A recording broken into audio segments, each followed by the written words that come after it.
Asa na kami ngayon? Nasa labas ng kalsada ngayon, mainit, kawawa. Ang aso nga po binibigyan ng magandang bahay. Kami, saan kami? Dapat pakinggan po kami sa amin hinihiling na tulong, hindi demolition po.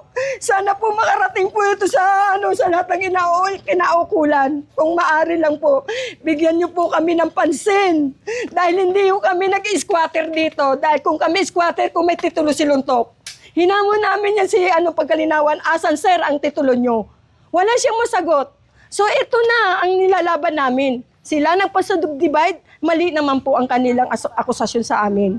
So marami pong salamat at sana po tulungan nyo kami 400 or 390 po.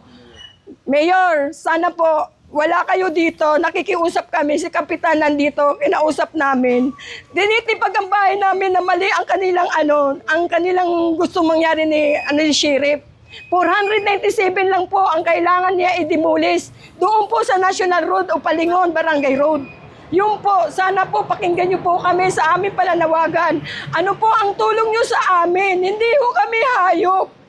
Tao po kami at hindi ho kami foreigner. Kami po ay Pilipino na nirahan sa sarili nating bayan. Salamat po, sana po tugunan niyo po kami. Salamat po, sana po mabilis po ang inyong action sa amin. Yun lang po. Nilalaban po namin at sana po hindi na po mangyari. Kawawa na po ang mga tao nasa labas. Lumalaban po kami ng tama sa korte. May papel po kami. Itigil po ang demolish. Hindi po pwede.